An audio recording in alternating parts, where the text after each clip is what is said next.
Who is doing your scanning and recalibration? And why is this important? We're going to find out next.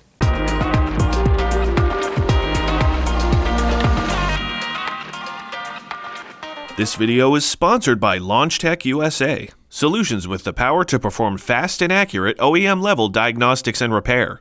Visit LaunchTechUSA.com to learn more. The person who is performing your diagnostic work is as critical as the person welding the frame rail on a vehicle. After the post-repair scan, an experienced person who knows how the ADAS and other systems operate must verify that all is working. This is not just a simple drive around the block. Throughout the entire repair process, you have to have all the information on the vehicle to make an intelligent decision on how to repair it correctly. How many of you can see the value of pre- and post-repair scans? Not to mention diagnostics on electrical systems. But it's not just about performing them, it's also about reading them and documenting the issues found. This will require a person who has knowledge of electronics and electronic features in vehicles, as well as tools that can properly access components in a vehicle. A pre-repair scan will show pre-existing and current issues in the vehicle, and also tell you what features are in the vehicle.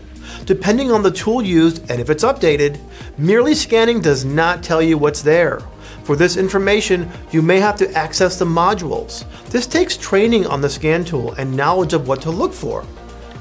During the pre-repair scan, you need to know what is going to be removed or disconnected.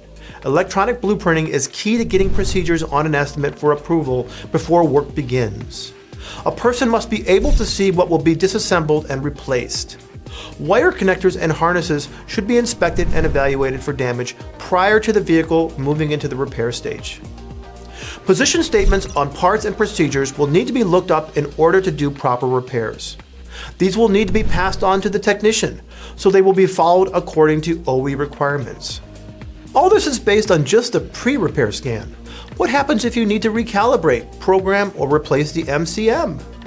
Many of us assume it's just hooking up a scan tool and that's it, but there is way more to it. I'm Jason Stahl.